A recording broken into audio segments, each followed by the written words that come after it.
Assalamualaikum tuan-tuan dan puan-puan sekalian. Video untuk kali ini, kumpulan kami akan menceritakan mengenai IWMS Strategy.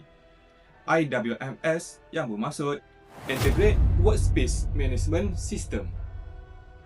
Kumpulan kami terdiri daripada saya sendiri iaitu Nazam Zafran bin Jamaluddin beserta Arif Fahmi, Haji Aizat dan juga Noh Avila. Seterusnya, saya akan memberi kepada Arif Fahmi untuk menerangkan lebih lanjut. Kumpulan kami terdiri daripada saya sendiri iaitu Nazam Zafran bin Jamaluddin beserta Arif Fahmi, Haji Aizat dan juga Noh Avila. Seterusnya, saya akan memberi button kepada Arif Fahmi mengenai lebih lanjut. Apakah IWMS?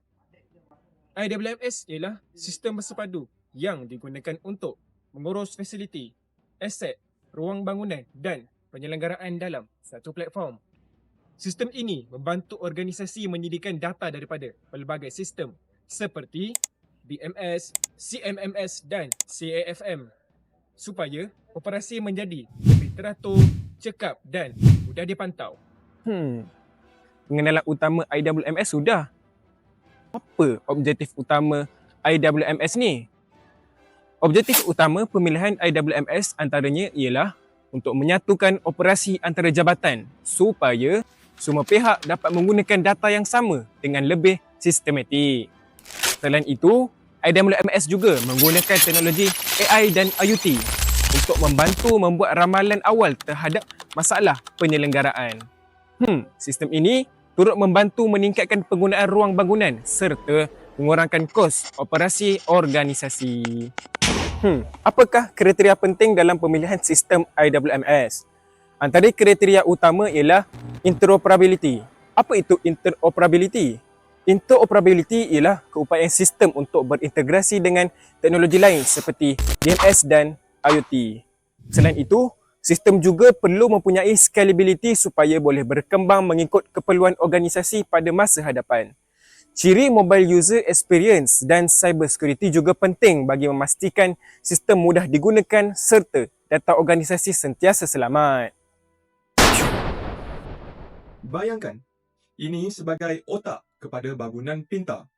BMS dan IoT bertindak sebagai deria bangunan, sentiasa memantau suhu, tenaga dan hawa dingin secara real time. CAFM dan juga CMMS pula berfungsi sebagai pengurus operasi yang mengalihkan jadual penyertaan, work order dan tugasan harian fasiliti. Kemudian, BIM dan AI membawa sistem ini ke tahap lebih maju dengan bangunan 3D serta keputusan yang lebih pintar melalui data. Dan semua teknologi ini disatukan oleh IWMS iaitu pusat kawalan utama yang memastikan semuanya berjalan lancar dan saling berhubung. Dan disebabkan itu, kumpulan kami akan memilih Akibas sebagai tool spotlight.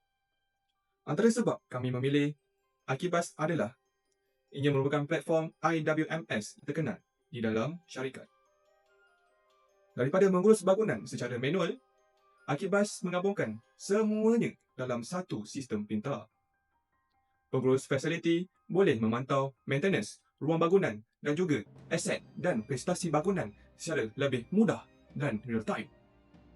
Yang menariknya, pelan bangunan boleh terus disambungkan dengan tugasan penyelenggaraan. Jadi, kerja menjadi lebih cepat, tersusun dan lebih efisien. Disebabkan itu, Akibas banyak digunakan dalam pengurusan fasiliti, aset, projek dan juga sustainability. Tapi, apa persoalannya? Kenapa integrasi sistem sangat penting? Seperti integrate persaingan silo. Okey, kalau sistem ini bergerak secara berasingan ataupun silo, maklumat jadi lambat, tidak tersusun dan kurang efisien.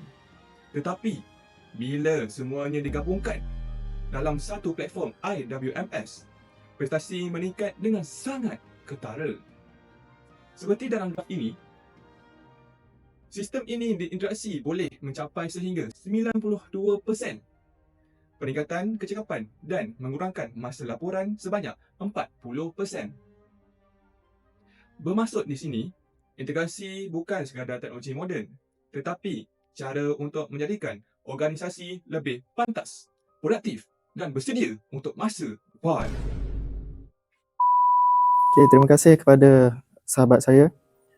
Untuk bahagian yang seterusnya, kita akan lihat proses pelaksanaan sistem IWMS yang dibahagikan kepada 4 fasa utama. Fasa pertama iaitu discovery, di mana organisasi membuat audit dan mengenal pasti keperluan organisasi. Yang kedua, design, iaitu proses konfigurasi sistem dan integrasi dengan teknologi sedia ada supaya sistem tersebut berfungsi dengan baik. Yang ketiga, deployment. Ia melibatkan ujian sistem dan latihan kepada pengguna. Dan yang akhir sekali iaitu optimization, di mana sistem telah mula digunakan dan prestasi organisasi dipantau bagi memastikan pulangan pelaburan dapat dicapai. Selain itu, sistem IWMS ni juga mempunyai banyak manfaatnya, iaitu yang pertama, pengurangan kos penyelenggaraan sebanyak 30% dan peningkatan kecekapan tenaga sebanyak 20%. Selain itu, sistem ini juga membantu mempercepatkan penyelesaian sehingga 50% melalui automasi workflow. Secara keseluruhan, sistem IWMS membantu menjadikan pengurusan fasiliti lebih cekap, produktif dan memberi nilai kepada organisasi. Selepas kita lihat, terdapat pelbagai manfaat dalam sistem IWMS ni, tapi untuk pengetahuan anda, ianya juga mempunyai cabaran dalam pelaksanaan tersebut. Antaranya iaitu isu kualiti data kerana proses pemindahan data yang lama memerlukan masa dan ketelitian. Selain itu, organisasi juga perlu menghadapi cabaran perubahan budaya kerja apabila staf perlu menyesuaikan diri dengan sistem digital yang baru. Cabaran lain ialah integrasi sistem dan teknologi daripada vendor luar yang berbeza supaya semuanya dapat berfungsi dengan lebih lancar. Okay, so seperti mana yang korang tengok sekarang ni, dunia FM memang dah tengah berubah sebab kita banyak guna penggunaan AI dan juga digital twin. Apa itu digital twin? So basically, digital twin ni dia macam digital bangunan. Semua data daripada sensor IoT dia masukkan secara live, jadi pengurusan FM ni boleh monitor keadaan secara real time tanpa kita perlu check secara manual. Kalau check manual, lagi banyak kerja yang kita perlukan. And then baru-baru ni juga kita tahu bahawa ada satu syarikat besar, diorang dah gunakan AI untuk predictive maintenance sebab dia boleh detect early defect.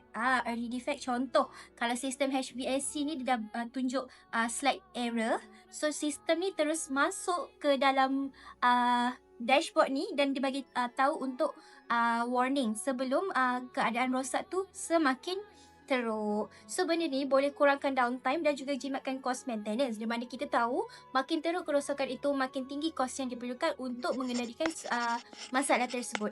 And then menunjuk dan secara tidak langsung benda ni menunjukkan FM ni sekarang ni FM ni bukan sekadar repair dan juga maintenance, tapi dah jadi pengurusan pintar ataupun kita kata smart, berasaskan teknologi dan juga data. And then in the future FM ni akan smart dan juga orang kata relevant dengan teknologi yang maju sekarang. Okay, so next kita move on kepada how IWMS boleh improve kita punya bangunan dalam sesebuah operasi. So sekarang ni kita tahu dalam bangunan ataupun FM sekarang ni memang dah banyak sensor dan juga IoT, di mana FM, Facility Manager, boleh check suhu, temperature dan juga lighting dan HVAC secara melalui satu dashboard lah, iaitu IWMS lah macam tu. And then sekarang ni kalau korang nak tahu, banyak smart building dah guna sistem macam ni sebab dia boleh kurangkan tenaga dan juga kurangkan cost operation. And then predictive maintenance pun dia adalah orang kata vital sebab dia boleh detect initial kerosakan sebelum dia jadi lagi teruk. Macam tu. And then kalau korang nak tahu, IWMS ni dia bukan sekadar untuk check repair dengan maintenance, tak. Dia boleh juga optimizekan ruang di mana sensor ni dia function dia dia boleh detect dalam sesebuah office tu, contoh syarikat tu, ruang mana yang dia paling kurang gunakan, and then dikurangkan ruang tu, dia remove terus ruang tu supaya pekerja dekat sana dapat optimizekan ruang dan elakkan pembaziran macam tu. Yang paling penting, semua data-data yang ada dalam ni dikumpulkan dalam satu sistem. So semua decision making tu adalah berdasarkan data yang sahih dan juga keputusan yang lebih baik, which is di mana terms dalam bahasa Inggeris dia kita kata better decision making dapat diputuskan dalam FM ni lah. Untuk apa-apa sahaja keputusan, tak kira lah maintenance ke, ruang ke, finance ke, semua ada dalam tu. Itu function-function macam mana IWMS ni boleh bantu dalam sesebuah operasi dalam sebuah bangunan. Next point, dia sama je.